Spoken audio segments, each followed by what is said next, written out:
Ya ayyuhalladzina amanu taqullaha haqqa tuqatih wa la tamutunna illa wa antum muslimun. Qala idza ya ayyuhannasu taqu rabbakumul ladzi khalaqakum min nafsin wahidah wa khalaqa minha zawjaha wa basa minhuma rijalan katsiran wa nisaa'a wa taqullaha alladzi tasaaluna bihi wal arham innallaha kana 'alaikum raqiba.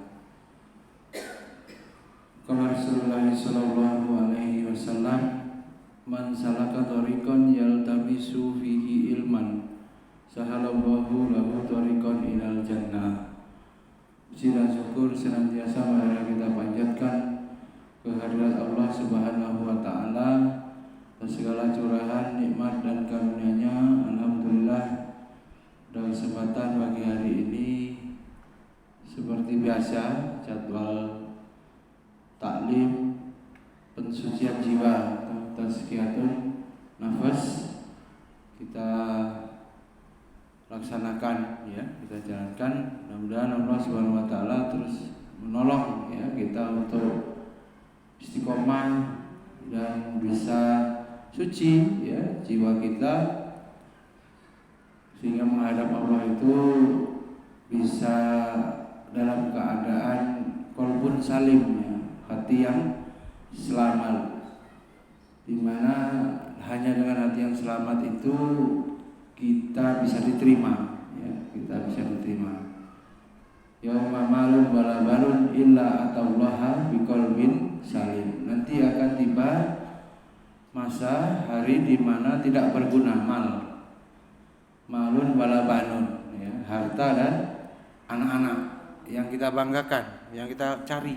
Harta yang kita cari, anak yang kita puja-puja, bangga-banggakan, itu tidak berguna lagi, kecuali yang datang menghadap Allah dengan apa?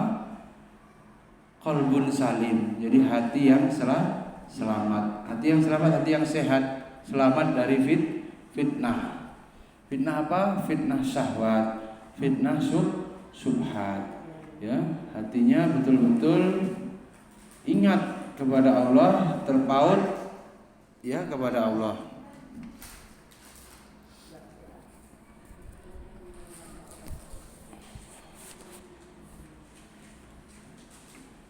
Kemudian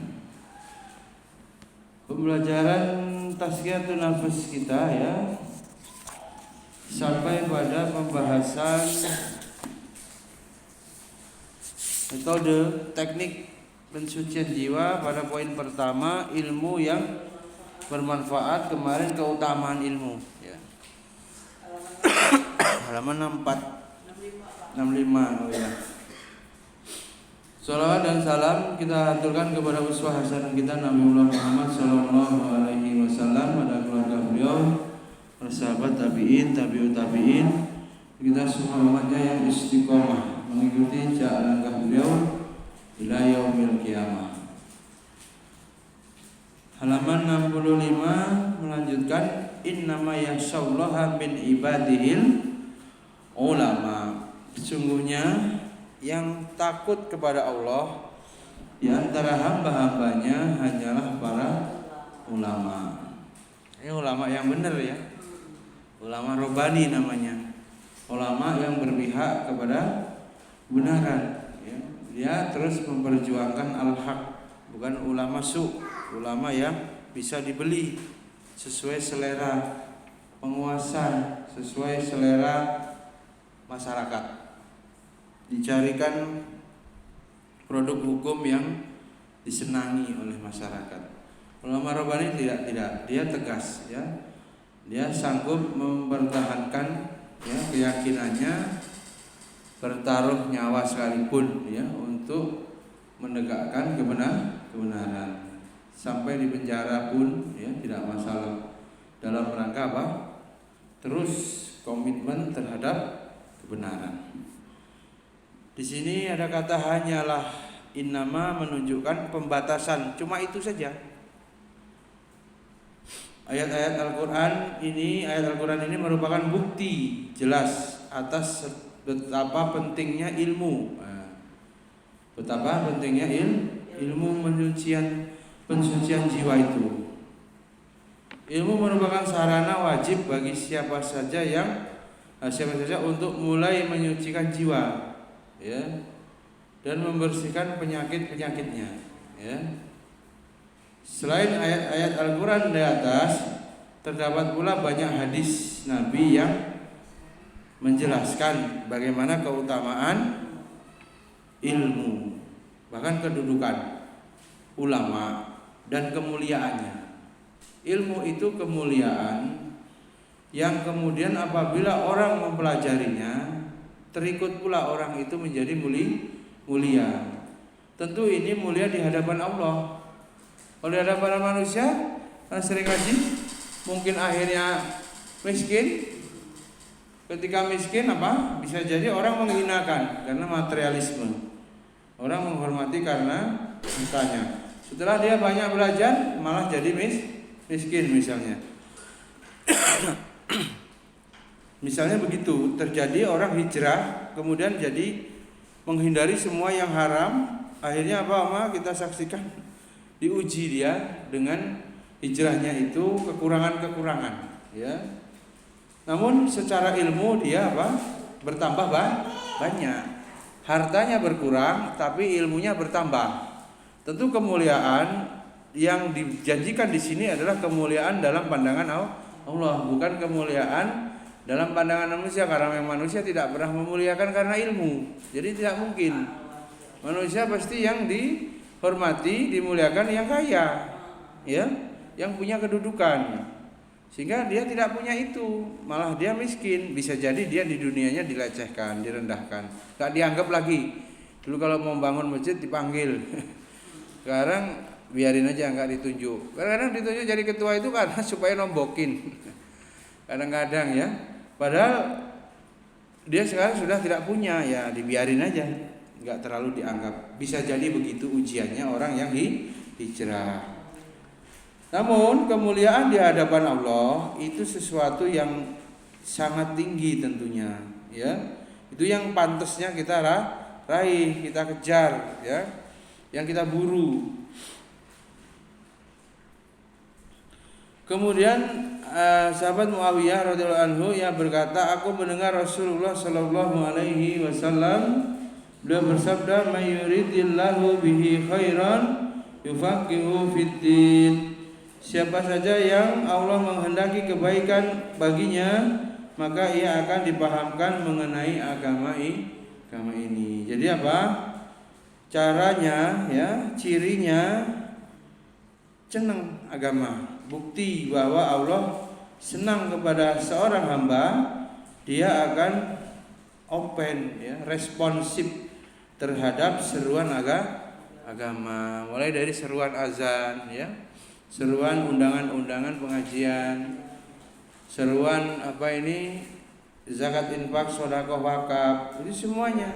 Karena balasannya kebaikan, hadiah dari Allah itu, bonus dari Allah itu, satu kebaikan, sholat dia kerjakan yang wajib, akan Allah kasih bonus mudah dia melaksanakan sholat rawatib.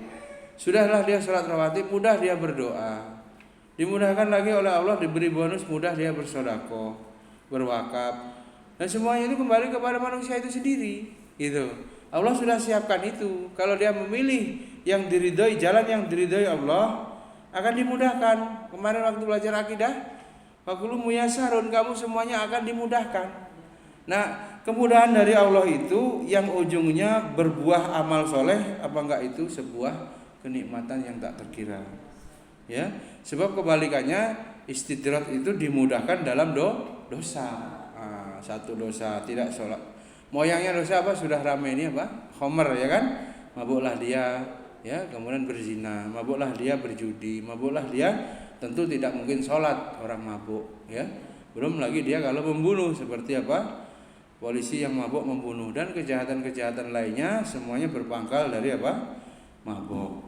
Nah, itu bisa jadi berasal dari uang yang haram. Uang yang haram, kerja dia haram, digunakannya untuk maksiat pun gampang, gitu. Malah mendorong untuk berbuat maksiat, memfasilitasi untuk berbuat dosa, kafir dan seterusnya.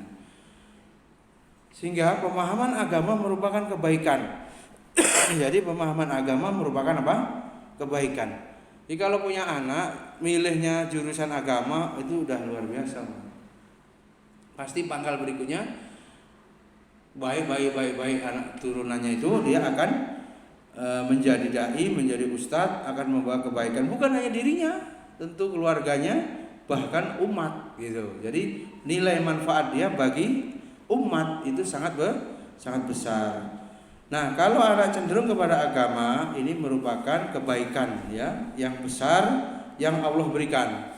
Belajar tauhid, tazkiyatun nafas ini juga nggak lupa mengenal sifat dan Allah, sifat dan nama Allah itu juga diperdalam, ma'rifatullah kita, bahwa itu semuanya diberikan. Poinnya jangan lupa Allah yang memberikan. Jadi kalau begitu ada semacam sebabnya juga ya Oma, berarti kita meminta hidayah. Allahumma inni as'aluka huda. Ya, kita memohon petunjuk sehingga Allah memberikan hidayah itu kepada kita.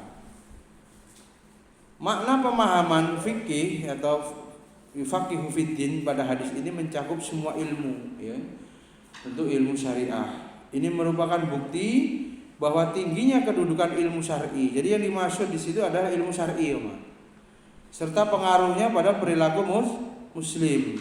Ilmu itu membimbingnya menuju ke jalan yang benar dan jalan kebahagiaan, jalan yang lurus, ihdinas siratal mustaqim, kemudian jalan as-sa'adah, kebahagiaan. Itu yang selalu dicari sama manusia, ya. Jadi ketika manusia itu bisa menerapkan syariat ini dalam hidupnya secara benar, mudah dia untuk beramal soleh, itu kebahagiaan pasti diperoleh, pasti. Gak usah dia sibuk mencari bentuk bahagia yang lain. Amalkan yang diperintahkan itu, ya. Bunda Abu Darda radhiyallahu anha bercerita, aku mendengar Rasulullah Shallallahu Alaihi Wasallam, siapa saja yang sedang menempuh satu jalan untuk menuntut ilmu, maka Allah akan memberikan satu jalan menuju surga. Man salaka tariqan yaltamisu fihi ilman, sahalallahu lahu tariqan ilal jannah. Innal malaikata kemudian malaikat merentangkan sayap-sayap mereka sebagai tanda ridho kepada siapa? Para penuntut ilmu. Seluruh penghuni di langit dan di bumi dan ikan-ikan di kedalaman air memohonkan ampun ya bagi orang yang menuntut ilmu. Nah, kita ini kalau belajar bonus tuh, kita belajar dapat pahala plus ikan-ikan di laut memintakan ampun untuk kita. Ya. Maka keutamaan orang berilmu dibandingkan ahli ibadah seperti keutamaan bulan purnama atas seluruh bintang. Kalau kemarin kalau kawakib ya seperti bintang kecil itu. Para ulama adalah pewaris, innal ulama warasatul anbiya. Ya. Para ulama adalah pewaris para nabi. Para nabi al-anbiya la yuwarisu dinaran wala dirham. Para nabi itu tidak mewariskan dinar, perak dan emas, duit enggak. Mereka walakin yuwarisal ilmu. Tetapi para nabi itu mewariskan ilmu atau memberikan warisan ilmu. Jadi siapa yang mau mengambil faqad akhadha bihafdzin wafir. Siapa yang mengambil ilmu itu maka dia telah mengambil keberuntungan yang besar. Jadi alhamdulillah hadis Nabi yang menjelaskan pemuliaan yang luar biasa dan kedudukan yang tinggi yang diperoleh oleh orang-orang yang berilmu dan para penuntut ilmu. Dapat semua itu, yang belajar dan yang mengajar. Dan ini juga menjadi merupakan pertanda pentingnya ilmu sebagai sarana. Jadi untuk mensucikan jiwa itu sarananya adalah ilmu, ya. Yang karena itu ilmu merupakan jalan yang mengantarkan seorang hamba menuju surga. Dan ilmu merupakan warisan para nabi yang dengannya hati mereka hidup dan jiwa menjadi bahagia. Pengibaratan para ulama dengan rembulan di malam purnama merupakan balaghah. itu sastra ya, ketinggian bahasa Arab ya. Dari Nabi sallallahu alaihi wasallam, rembulan menerangi setiap ufuk dan cahayanya menyebar. Menyebar. Sedangkan bintang-bintang lain cahayanya redup kecil, sebaliknya ya daripada bulan tadi. Nah, kebodohan itu seperti malam yang gelap. Permisalannya orang bodoh itu seperti malam yang gelap gulita.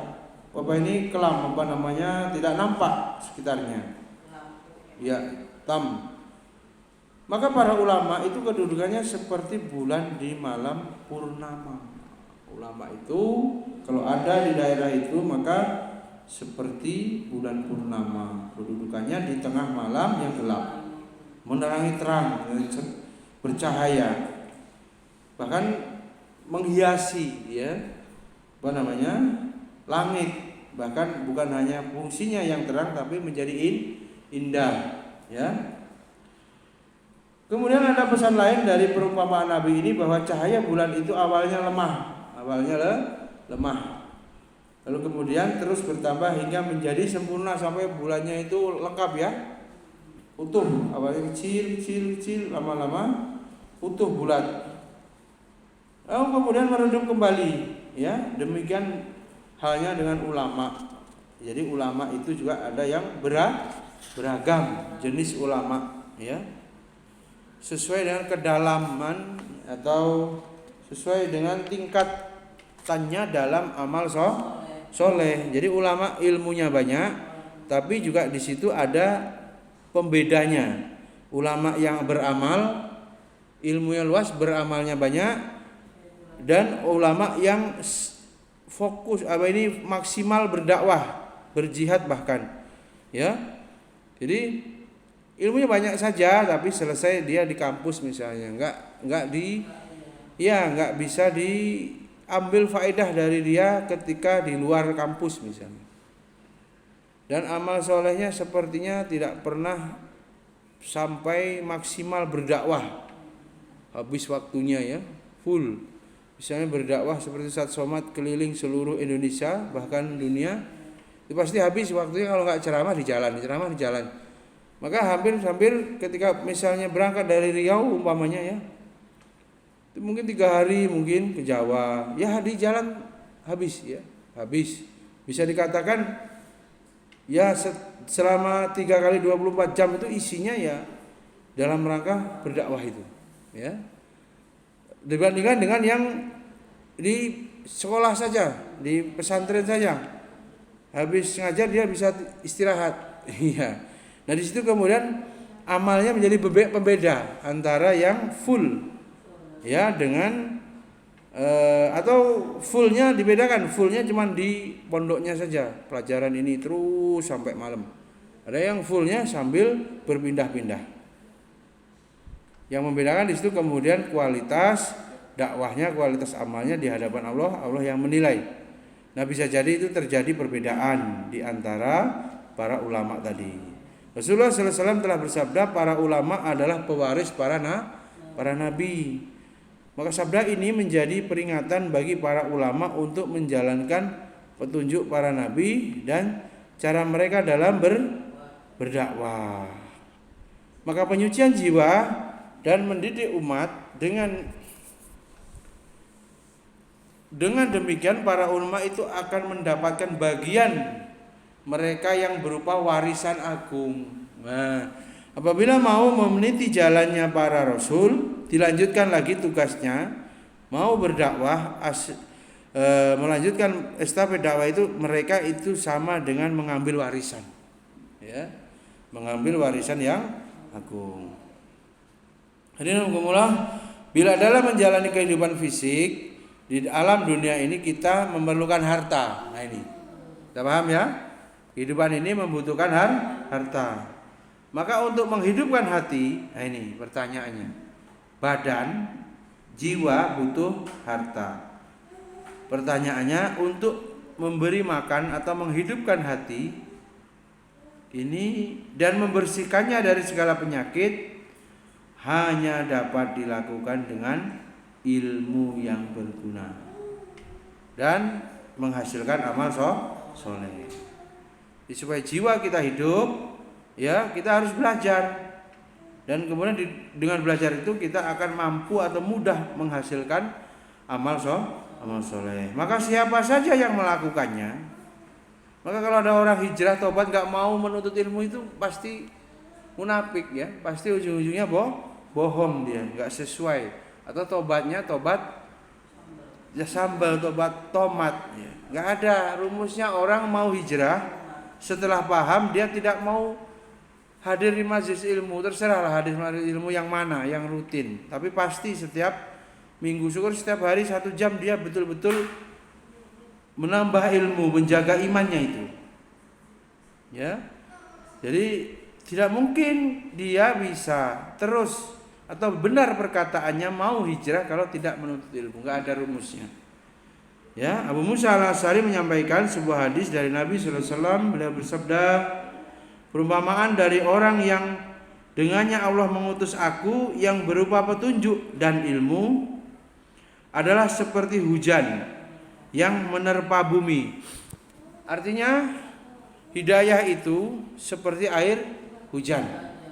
Manusia itu seperti tanah.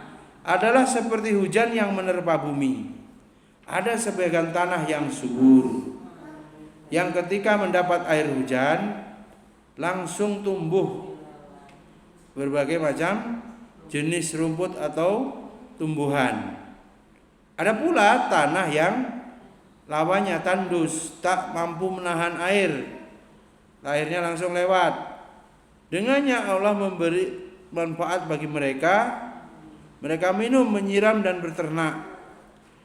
Dan hujan itu juga menerpa jenis tanah lainnya, yaitu tanah yang datar, yang tidak dapat menahan air dan tidak juga dapat menumbuhkan tanaman, lewat terus. Maka yang demikian itu adalah perumpamaan orang-orang yang memahami agama Allah. Nah ini yang diberikan Allah kepadaku, Al-Quran, dapat bermanfaat baginya. Ia mempelajari dan mengajarkannya. Dan perumpamaan orang yang tidak dapat mengangkat derajatnya dengan Al-Quran, dan orang yang tidak menerima petunjuk Allah yang dengannya aku diutus. Hadis Nabi ini merupakan apa? Dalil ya, dalil lain tentang kedudukan ilmu. Bahwasanya kedudukan ilmu yang bermanfaat bagi penyucian jiwa. Jadi Rasulullah SAW telah mengumpamakan risalah yang dibawanya seperti hujan yang menerpa manusia yang sangat membutuhkannya. Di antara mereka ada ulama yang mengamalkan ilmunya, ya. Ada ulama yang mengamalkan ilmunya, dan ulama itu mengajarkan kepada orang lain. Nah, itu seperti apa? Tanah yang subur, ya. Udah dia alim, dia ajarkan kepada orang lain. Kemudian mereka itu seperti tanah subur yang menyerap, kemudian air tersebut bermanfaat bagi dirinya sendiri dan menumbuhkan tanaman yang mendatangkan manfaat bagi orang lain. Kemudian ada pula di antara mereka yang mengumpulkan ilmu. Nah, banyak-banyakin ilmu ini mah. Lalu senang dia tenggelam di dalamnya. Orang alim itu tidak berperilaku sesuai ilmunya. Ini ada ini. Dan sedikit sekali mengamalkan ilmu tersebut. Senang untuk diri sendiri, apa hebat-hebatan ilmu, ya. Koleksi ilmu, koleksi buku.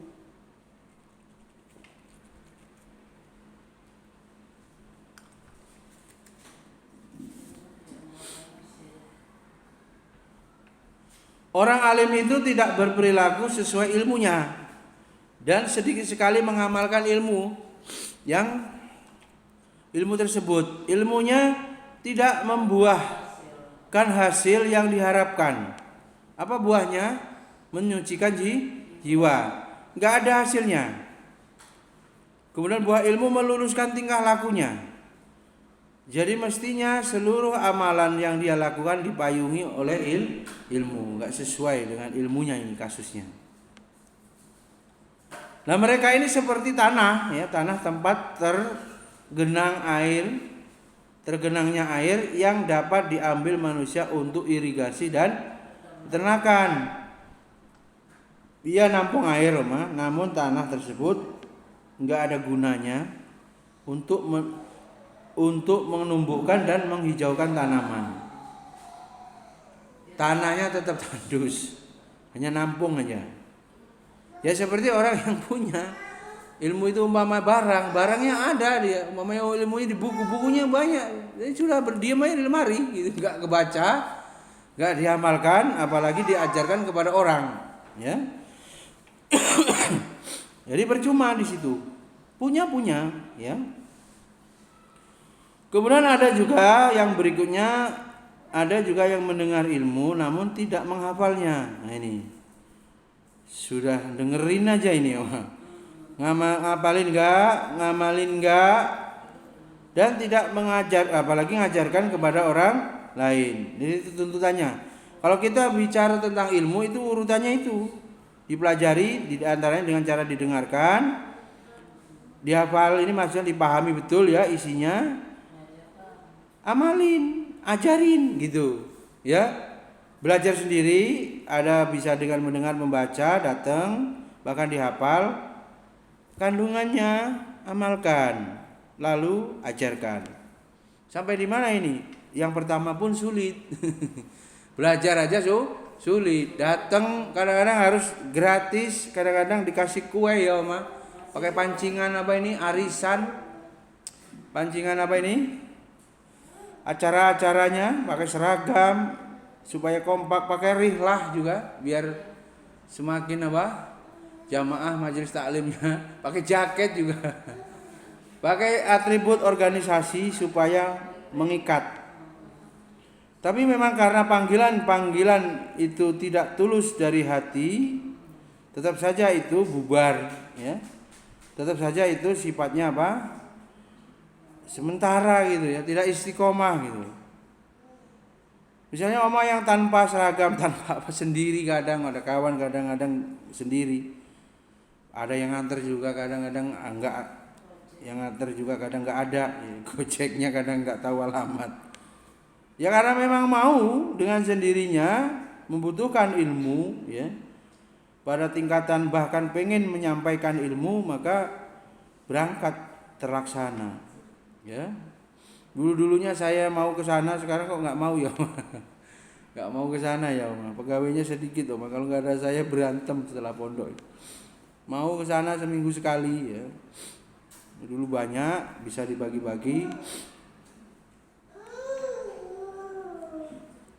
Mereka itu diibaratkan laksana tanah gersang, ya, tandus, tak dapat menerima air, apalagi menumbuhkan rumput, nggak ada, semuanya nggak tumbuh. Golongan ini menolak ilmu yang berguna serta senantiasa berada pada kebodohan. Yang parah lagi, sudah nggak mau belajar, ya kan? Justru menghalangi kebenaran. Orang mau melaksanakan kebenaran, akhirnya dia halangi, ya. Dia tetap menyimpang dari jalan yang benar yang dibawa oleh Rasulullah Shallallahu Alaihi Wasallam. Maka dari 3 ibarat itu, kelompok pertama lah yang terpuji, ya. Jadi kelompok pertama ini kelompok yang baik. Karena para alim itu mempelajari ilmu yang nafi, para alim itu mempelajari ilmu yang bermanfaat. Jadi kata bermanfaat ini harus terus kita familiarkan, ya. Kasih permen ya. Harus kita sosialisasikan, manfaatmu untuk agama apa hari ini? Manfaatmu untuk orang tuamu apa hari ini? Manfaatmu untuk masyarakat apa? Ya, untuk Islam ini bermanfaat apa? Bahkan menjadi rincian muhasabah per hari. Sekalipun kerja itu ya, jangan dipahami sekedar cari duit ya, takut sama bos gitu. Kerja itu juga dalam konsep akidah dia dimaknai memberi manfaat. Dengan kita mengajar orang jadi hilang bodohnya santri itu. Dengan membuat misalnya administrasi di kelurahan, jadi tertib, korupsinya nggak ada misalnya, jadi pembukuannya jelas. Dengan membantu Pak Tris staf ahli lagi deh. Oh, bundanya naik. Staf ahli kan maksudnya supaya nggak salah kan, Oma? Apa yang dilakukan kebijakannya itu berdasarkan ilmu, karena belum pernah atau bidang ahlinya bukan di situ, bundanya misalnya keahliannya bukan di situ, maka dicari orang yang ahli dan berpengalaman tentunya. Diharapkan itu kan mengawal proses-proses penganggaran kebijakan itu benar dari sisi aturan pemerintah dan tidak menyalahi ketentuan agama, kan begitu. Itu apakah memberi manfaat? Memberi manfaat, dan niatkan saja memberi manfaat. Bagaimana dengan niatan pengen duit? Ya kalau memberi manfaat pasti orang itu sudah hukum alam, orang itu akan memberikan manfaat. Memberikan kepada kita balik, itu mantul istilahnya, Oma. Beda dengan orang yang wah ini proyek nih duit. Belum tentu ya kalau proyeknya gagal kasih orang atau salah, kamu nanti disalahin orang sakit hati. Kalau memberi manfaat sesuai ilmunya, dikasih uang nggak dikasih uang, dia memang mau memberi manfaat karena sudah punya ilmunya, itu bisa bernilai pahala pasti. Ya, keahliannya itu akan diperhitungkan oleh malaikat sebagai sebuah amal soleh. Berikutnya ada honornya, asal itu tidak yang menjadi tujuan. Maka di hatinya kan boleh orang itu innamal a'malu ya, niatnya saya memberi manfaat. Ada amplopnya misalnya dari sisi itu kewajiban pemerintah memberi staf ahli. Kan beda anunya dengan daripada dari awal langsung wah ini dekat-dekat biar dapat jatah, akhirnya apa? Diberi itu. Ya bisa jadi dia bekerja benar kemudian dapat duit. Tapi hanya itu aja, pahalanya belum tentu karena niatnya hanya itu. Maka ketika innamal a'malu binniyat itu menjadi dasar dalam setiap aktivitas, itu perkara yang kecil bisa besar karena niat, Oma. Itu. Bahkan perkara besar, berdakwah pun, buat sekolah pun, maunya nolong orang tapi ujung-ujung mau cari untung, jadi kecil. Ya. Jadi kecil, amalan-amalan yang wujudnya lahiriahnya ya. Kemarin tuh saudara saya yang Basri itu pengen buat pesantren, sudah dibuat di Natar itu ya udah entah berapa ratus juta ya. Kalau itu nanti akhir-akhirnya nggak kuat biayai, terus pengen ya ada untungnya sekolahan ini berat.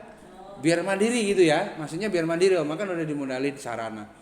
Pengelolanya supaya bisa melanjutkan ini tanpa minta dia gitu, bebas. Terus ternyata nggak bisa minta, nggak bisa bebas, minta terus. Sampai kapan ini biaya ini? Terus ngeluh umpamanya. Saya kira kalau dibangunin pabriknya, pabrik habis itu jalan sendiri, bangun gedungnya habis itu jalan, belum tentu. Karena gedung semuanya lengkap kan, SDM-nya kan, pendanaannya. Itu berat. Kemarin ke rumah itu nggak semudah itu. Ya, apalagi kalau pengurusnya sampai nggak pas. Bagaimana biar untung? Ya, kalau Allah nggak ridhoi ya nggak dapat untung, nggak jalan juga, ya nggak gampang, ya. Jadi perkara kecil bisa berubah karena niat, perkara besar pun bisa berubah karena niat. Jadi menjaga hati, masalah niat itu sangat penting. Hingga kemudian peran ilmu yang B, peran ilmu dalam penyucian jiwa, apa ini perannya? Agar ilmu dapat menunaikan peran. Jadi ilmu itu punya peran. Jadi sudah belajar tapi berguna nggak ilmunya? Dalam pencucian jiwa maka ilmu harus memenuhi dua syarat. Yang pertama apa? Ilmu itu harus diiringi dengan amal soleh. Supaya ilmunya bermanfaat, ilmu diiringi dengan amal soleh. Kemudian ilmu itu dilakukan, ya, amal soleh itu dilakukan secara ikhlas, hanya karena Allah Ta'ala. Ikhlas hanya karena Allah Ta'ala. Berat ini, Oma. Beramal untuk tidak beramal. Gimana ini? Oma membawa uang ini untuk wakaf, tapi untuk tidak berwakaf, artinya lupain. Gak mungkin semudah itu. Wong sudah mengeluarkan biaya materi kok suruh lupain gitu. Jadi Sudah sholat tahajud, memang iya tahajud, sudah khatam Quran disuruh lupa-lupain. Ya. Udahlah enggak usah diingat-ingat, ya. Di situ ikhlas itu sudah tidak ingat, amnesia sama sekali terhadap amal. Yang ada kadang-kadang orang bisa dadanya lapang, kemudian pandangan matanya sinis kepada orang yang amalnya di bawahnya. Nah, sudah selesai dia tahajud, orang ini rumahnya sepi jam 3 paling siangan kelihatan. Apa kayak mayit, apa namanya? Bangkai gitu. Dilentekan dalam hadis itu kalau malam seperti bangkai, ya. Seperti bangkai, tidak ada sholat malamnya. Dia yang sholat malam melihat itu merendahkan, ya. Melihat itu apa? Merasa dirinya hebat. Itu juga orang yang gagal, ujub dalam beramal. Jadi harus ikhlas hanya karena Allah Ta'ala dan memegang teguh adab-adab, ya, adab-adab yang lazim bagi seorang pengajar dan pelajar. Bagaimana jadi santri, bagaimana jadi guru. Ada adab itu, ada adab kepada ilmu, ada adab kepada guru, ada adab santri. Kemudian ada adab santri kepada guru, sesama teman, ya, kepada guru, kepada sesama teman, ada adabnya semua. Ya. Maka seorang muslim harus menjauhi debat. Yang kedua, enggak usah banyak berdebat dan pertengkaran dalam masalah-masalah ilmu. Jadi harus menyiapkan diri berlapang dada apabila berbeda pendapat dan menghindari itu. Kemudian poin A, saling mengiringi satu sama lain, ya. Supaya bisa menghasilkan pensucian jiwa, ilmu yang bermanfaat adalah ilmu yang diikuti dengan amal. Nah ini, ilmu yang diikuti dengan amal, nggak main-main, harus ada wujud amalnya. Dan menjadikan pemiliknya berakhlak mulia dan memiliki adab yang sempurna. Banyak banget itu tuntutannya, bahkan berpegang teguh kepada Al-Quran dan As-Sunnah, serta memiliki niat ikhlas. Ya Allah, susah betul, diulang-ulang lagi. Ikhlas hanya karena Allah, ya. Dengan demikian ilmu itu akan membuahkan hasil yang diharapkan bagi penyucian jiwa. Allah Ta'ala telah memperingatkan kita mengenai ilmu yang tidak diiringi dengan amal soleh dan kata-kata yang tidak diikuti dengan perbuatan. A'udzubillahi minasyaitonirrajim. Ya ayyuhalladzina amanu lima taquluna ma la taf'alun. Kabura maqtan indallah an taquluna ma la taf'alun. Surat Shaf ayat 2 sampai 3. Hei orang-orang beriman, mengapa kamu ini ngomong, nyuruh, ya, memerintahkan sesuatu yang kamu sendiri tidak mengerjakan. Jadi jarkoni, ya, ngomong-ngomong aja nggak bisa melakoni. Amat besar kabur maktan indallah, kemurkaan Allah. Nah ini, kalau udah Allah murka, tamat riwayat nih. Kemurkaan Allah jika kalian mengatakan sesuatu yang tidak kalian kerjakan. Jadi kalau ustadz, guru atau orang tua nyuruh-nyuruh saja, ya. Enggak puasa, nyuruh aja terus, ya. Sama ini masuk kemurkaan Allah. Ngeri, ya, ini bahaya. Kemudian atamuruna an-nasa bil birri wa tansawna anfusakum wa antum tatlunal kitab afala ta'qilun. Orang Yahudi ini, mengapa kalian menyuruh orang lain mengerjakan kebajikan sedangkan kalian melalaikan kewajiban diri kalian sendiri? Padahal kalian membaca Alkitab, maka tidaklah kalian ta'qilun. Afala ta'qilun, kamu enggak mikir gitu. Maka Rasulullah SAW juga menjelaskan bahwa pada hari kiamat orang yang berilmu akan ditanya mengenai apa? Ilmu mereka. Nah, ilmunya itu untuk apa itu? Apa yang dilakukan setelah punya ilmu, ya?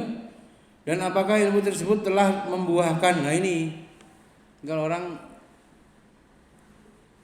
belajar sampai ke luar negeri kepada orang kafir Roma, belajar Islam, Islamic Studies, apa mungkin dia belajar kepada orang orientalis itu bisa membuahkan rasa takut? Wong dianya oriental, gurunya nggak beriman.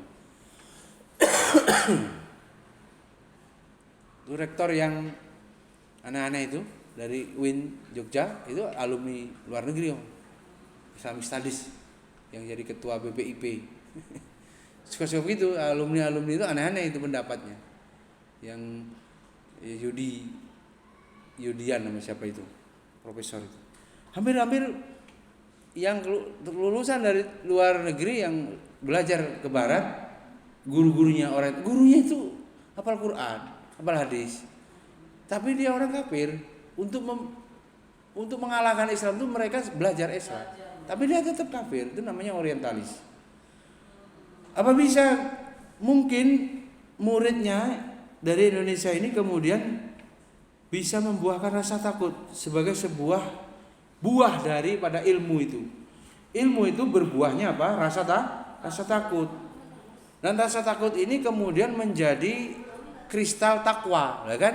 Ini gimana caranya mau la'alakum tatakun, jadi orang bertakwa kalau tidak punya ilmu? Maka nggak mungkin, ya. Jadi rasa takut itu kepada Allah serta dekat kepadanya dengan amal soleh. Sudah takut pasti kemudian takutnya ini kan kalau takut sama harimau menjauh, ya. Takut kepada Allah mendekat, takorub. Di sini rumusnya, ya. Orang-orang keliru, takut urusan dunia, ya mendekat kepada Allah. Ya, takut miskin misalnya, Allah yang kaya kok. Ya, ini berani melanggar perintah Allah, tapi takut miskin, takut gimana? Enggak. Dijauhkan sendiri, hidupnya itu susah sendiri. Sudahlah miskin, enggak ibadah pula, gimana mau Allah tolong gitu kan? Enggak tahu pula caranya bagaimana menjalani hidup. Dia sudah hidup di dunia, udah lahir, udah tua. Hidupnya cuman seperti umumnya orang tidak punya panduan, ikut arah angin, kira-kira begitu. Umumnya orang begini, begitu, ya semuanya. Lagi musim apa ikut, ya tidak punya tujuan jelas. Saya ini sedang berada di dunia ini, di alam dunia ini. Nanti saya akan kemana? Perjalanan itu harus paham. Pada akhirnya masuk ke alam berikutnya, apa yang harus kita siapkan, kan gitu, ya. Bekal-bekal berikutnya. Bahkan perjalanan di alam berikutnya harus tahu. Kemudian juga ilmu yang enggak bermanfaat itu menjadi sarana. Justru apa? Dua penyakitnya, sombong dan bangga diri, ujub, sombong. Kamu ngapalin aja enggak bisa gitu. Kamu enggak lulus sih pelajaran ini gitu. Ya, bangga diri. Kamu ini coba kayak saya, guys. Rajin ya gitu, ujub. Bukan memotivasi, ini pamer aja deh, pamer. Kalau training motivasi oke lah, anak-anak mahasiswa baru masuk diberi motivasi prestasi ABC. Tapi sekali-sekali dan dia banyak istighfar, mana tahu dia sombong. Sekedar memberi contoh. Tapi kalau setiap hari-harinya gitu-gitu, ya memang kamu sombong berarti. Untuk apa? Merendahkan orang. Mulai tergambar bahwa orang yang berilmu itu juga rentan kena penyakit sombong dan bangga diri. Ini bodoh ya bisa terjerumus, masalah pula kan. Orang bodoh itu dibodohi orang, jahil mengamalkan yang salah kan gitu. Yang utama malah ditinggalkan. Orang pinter juga bahaya bisa sombong. Ini semuanya supaya aman kan, yang pengen pinter tentu kan, yang ditargetkan pinter, cerdas. Berarti apa? Dia harus melakukan pensucian diri supaya tidak sombong gitu. Jadi maksudnya apa? Pelajaran semuanya ini ada. Quran, hadis, akidah, fikih, tafsir, ya kan? Sejarah itu. Kemudian pelajaran-pelajaran lain itu kalau enggak diimbangin dengan tazkiyatun nafas, ya bisa begitu tadi itu. Bisa apa? Pinter dia, tapi dia bisa sombong, bangga diri. Cilaka juga. Kemudian dari Abu Barzah Al-Aslami radhiyallahu anha bahwasanya Rasulullah sallallahu alaihi wasallam telah bersabda, kedua kaki seorang hamba. Ini dipikirin betul ini Om. macam di depan kasir itu. Tidak akan tergelincir, maknanya tidak akan bergeser di hari kiamat hingga dia ditanya. Di hadapan malaikat ditanya, apa usianya? Usianya untuk mengenai usianya untuk apa? Digunakan untuk apa tuh umurnya? Itu yang pertama. Yang kedua, tentang apa? Ilmunya. Ilmunya ini diamalin, diajarin atau tidak? Apa yang dilakukan terhadap ilmunya? Kemudian yang ketiga, hartanya. Lengkaplah pula harta ini, dari mana asalnya ditanya. Dinafkahkannya untuk apa? Dan terakhir yang keempat, badannya ditanya. Ngeri nih, tubuhnya dalam hal apa dihabiskannya. Semuanya. Kalau dari tubuh mulai ujung rambut sampai ujung kaki. Kan semuanya amalan membutuhkan badan. Nah, ini lengkap nih. Mau maksiat butuh badan. Mau amal soleh butuh badan. Secara umum ditanya, badanmu itu apa? Aduh. La haula wala quwata illa billah. Kalau tidak ditolong Allah, bagaimana bisa ini? Ya. Usianya mau panjang-panjang, mau 100 tahun. Aduh, 100 tahun. Kemarin kita sampaikan apa? Kalaupun umur panjang adalah ziyadatul khair, menambah kebaikan. Kalau nggak bisa ditambah kebaikan dengan panjangnya umur, mendingan meninggal, dan meninggal itu menjadi apa? Rohatan fikul lisan, berhenti dari berbuat dosa. Barokah umur itu begitu. Yang baik adalah orang yang tola umruhu wa hasuna amaluhu. Siapa orang yang baik kata Nabi? Orang yang panjang umurnya dan baik amalnya. Nah ini. Kalau kita tidak bisa baik amalnya, mending pendek umurnya saja daripada apa? Nambah umur, nambah dosa. Namun demikian itu sebagai sebuah pertolongan Allah ya. Kalau memang ternyata umur yang panjang itu saya nanti tergelincir ya Allah, nggak kuat menanggung beban, iman yang lemah, ujian fitnah banyak, akhirnya buruk, su'ul khotimah nanti, mending saya pendek umur tapi di akhirnya adalah husnul khotimah. Boleh kita begitu. Pada dasarnya itu bukan minta mati, meminta yang terbaik. Dan memang begitu orang Islam. Sebab apa? Semuanya akan dimudahkan. Beramal, fakuli malu fasayarallahu amalakum. Bekerjalah kamu, beramallah kamu, nanti kamu akan, Allah dan Rasulnya akan melihat, dan kamu akan fakulu muyasarun, dimudahkan. Jadi kalau sekiranya sudah rasa-rasa berat perbanyak itu amalan yang jaga-jaga, jangan amalan shopping sama PKK amalan ngajinya perbanyak. Kalau kesini cuma sekali 2 kali susah, ditambah sayanya mungkin nggak bisa, atau masjid lain sekali. Kalau begitu yang bisa ditambah baca Qurannya aja, yang nggak ada urusan sama orang. Baca buku agamanya, mana tahu itu pas datang tuh malakul maut pas sedang membaca Al-Quran, atau tahajudnya, atau ini sholat sunnahnya. Itu sebagai orang yang cerdas mempersiapkan kematian secara positif gitu, secara positif. Sebab orang meninggal sesuai dengan kebiasaannya, itu sesuai dengan kebiasaannya. Yang kita nggak tahu kebiasaannya apa yang sebelum-sebelumnya, kalau tidak kita setting, diisi semua kebaikan. Mengerikannya ya, usia, ilmu ya, ditanya semua, harta, badan. Kemudian dari Usama bin Zaid radhiyallahu anhu bahwa Rasulullah sallallahu alaihi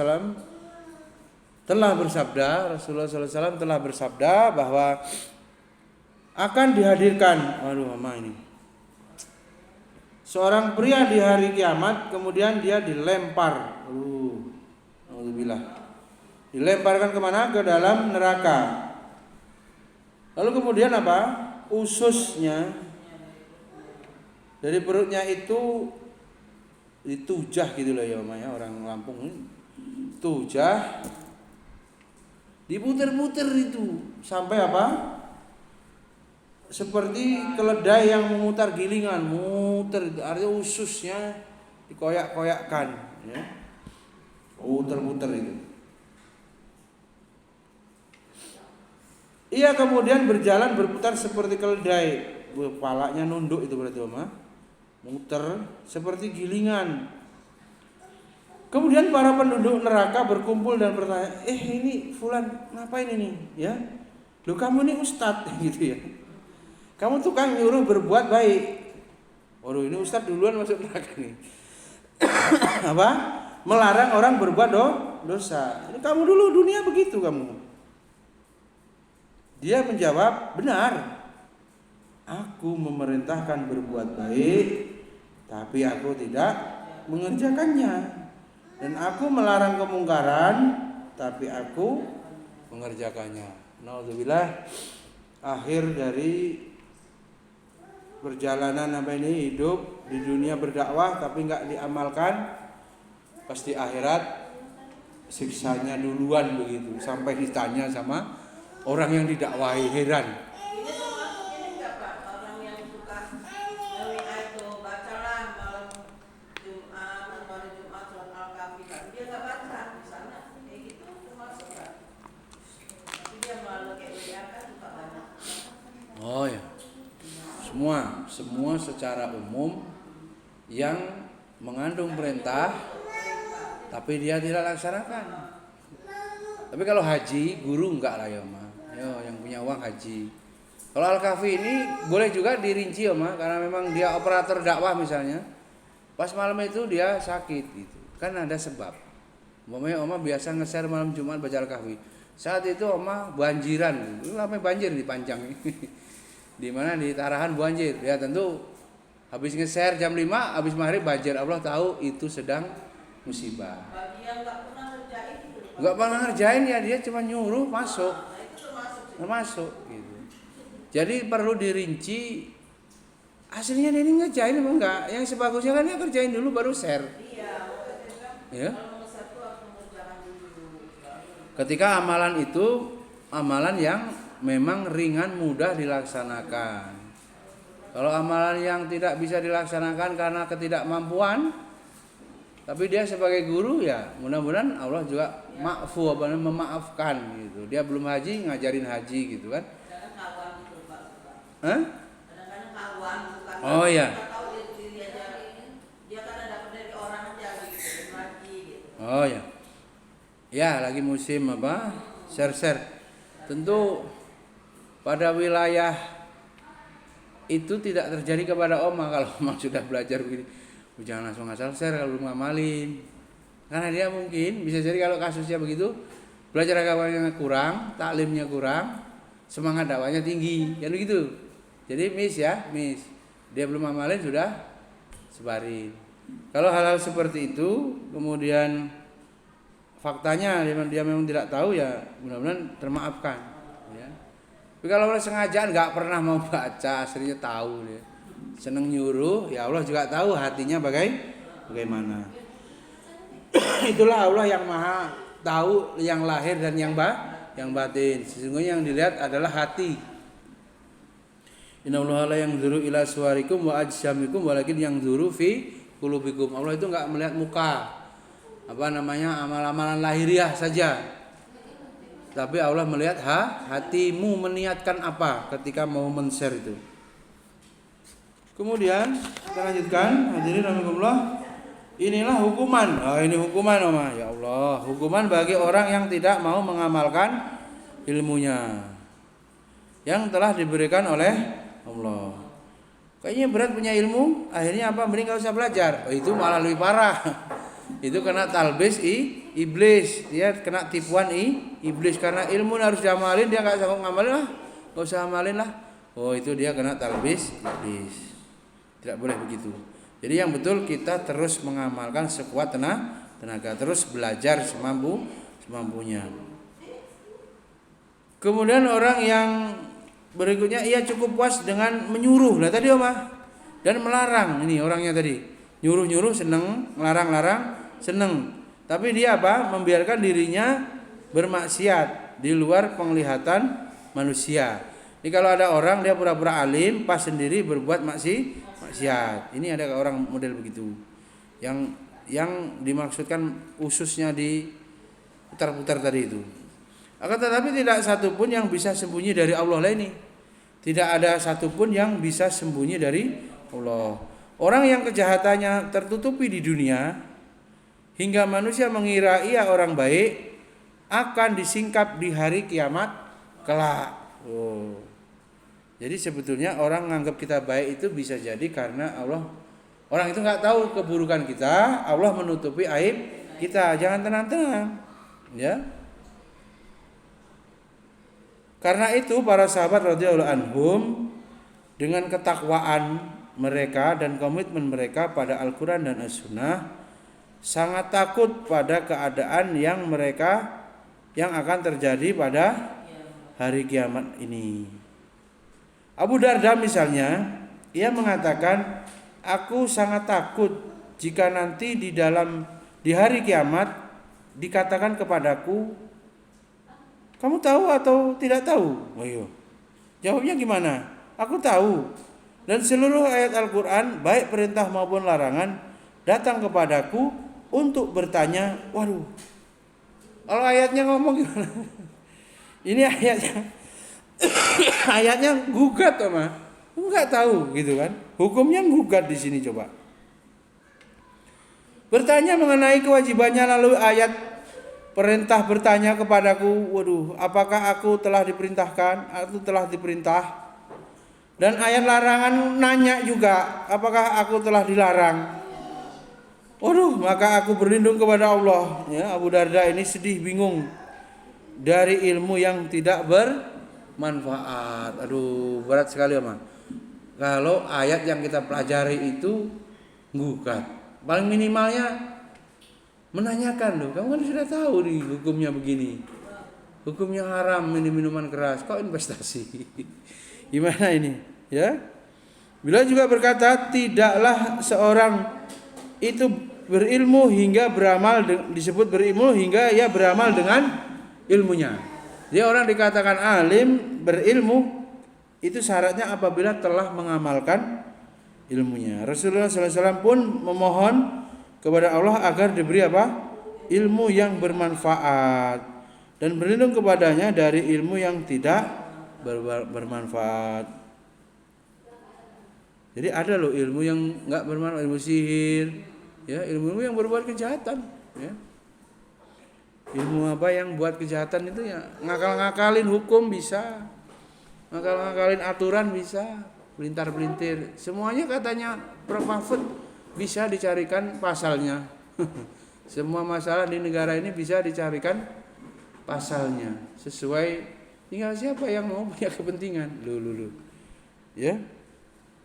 Jadi kalaupun punya ilmu tentang itu pelintar-pelintir berarti ilmu yang enggak bermanfaat. Jadi merubah, yang mensihir yang awalnya salah jadi benar peraturan undang-undang itu.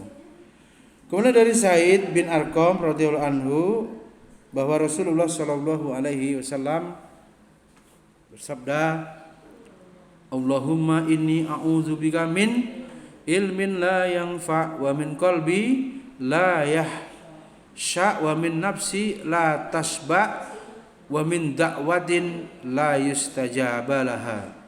Ya Allah, aku berlindung kepadamu dari ilmu yang tak bermanfaat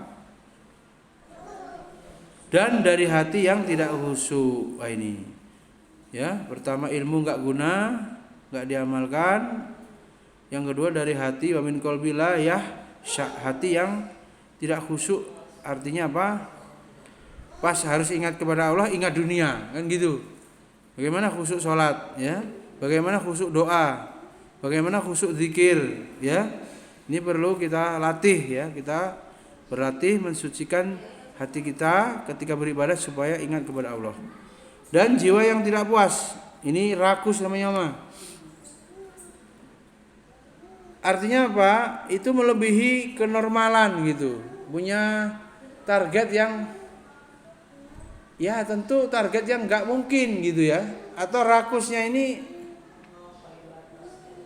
melampaui batas. Apa misalnya terhadap kedudukan ya. Sudah 2 periode kurang. Masih mau 3 periode, diakal-akalin biar bisa 3 periode.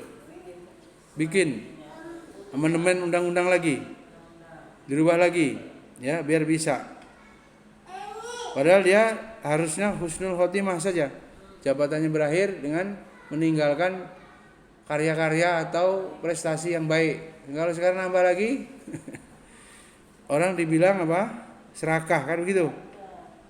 Jadi tidak puas ya terhadap, bisa juga kalau dalam fisik misalnya udah ada ruang utamanya bagus, menaranya belum, masjidnya harus ada menara kurang lagi, terus jamaahnya tetap kosong. Yang jadi cilaka jamaahnya tetap kosong, nggak penuh. Ambisi-ambisi begitu diukurlah apakah ini melampaui batas atau tidak. Kita suruh berlindung. Nah kalau kita berlindung begitu, Allah akan kurangi, paling tidak lindungi kita dari kejahatan diri atau jiwa kita itu yang tidak pernah puas. Dan kemudian yang berikutnya ini bahaya sekali kalau kita sampai berdoa itu enggak ada apa? Jawaban. Tidak diijabah. Terus kita mau pakai apa hidup ini kalau enggak pakai doa? Hidup ini mau bersenjatakan apa? Sementara perjalanan panjang penuh dengan apa? Ujian, penuh dengan apa? Masalah terus menerus. Jadi tidak puas. Bahaya, kemudian tidak dikabulkan doanya, lebih bahaya lagi juga ini, ya. Imam Ibnu Rajab Al-Hambali berkata, siapa saja yang kehilangan ilmu yang bermanfaat akan terjadi pada dirinya 4 hal yang Rasulullah SAW berlindung kepada Allah darinya. Ilmu tersebut akan menghantam dan menghujat. Betul Mas. Jadi sarahnya adalah ilmu itu nuntut kepada pemiliknya. Saya ini ya kok nggak diamalkan kan begitu. Saya ini kok malah dikerjakan pada larangan. Ilmu tersebut tidak bermanfaat karena hatinya tidak takut kepada Allah. Jiwanya tidak pernah puas. Puas apa? Terhadap pencapaian dunia. Kalau banyak pilihan gimana Oma? Bingung ya. Tapi kalau nggak ada pilihan hanya itu saja, maka bisa jadi dia malah tenang. Dia tenang, Allah tetapin saya cuma begini saja, kemampuan saya, usaha saya cuma satu ini, kegiatan hari-hari saya cuma begini aja. Bisa jadi dia malah akan tenang hidupnya. Kita lihat orang yang ada usaha retail, ada usaha peternakan, pikirannya penuh itu di kepala mah. Cabang-cabang ibadahnya sekenanya. Hatinya fokus kemana itu? Ke semua cabang usahanya. Apa itu bisa diisi secara imbang antara urusan bisnisnya dengan urusan akhiratnya? Pasti urusan akhiratnya mental karena apa? Tempatnya udah penuh gitu, ya. Urusan dunia itu. Ya termasuk mungkin urusan kondangan ya Oma. Udah saya panunya saja. Tapi kalau ada orang sakit, kok nyumbangnya nggak ada gitu. Seimbang. Apa pantas kalau amplop pernikahan itu 100.000? Mungkin malu kalau orang kaya. Tapi dia kalau orang sakit 50.000 pun dia, orang meninggal mah 5.000 apa? 10.000 ya. Padahal bisa jadi dia punya hutang nggak bisa disolatin. Atau orang sakit ya butuh biaya besar.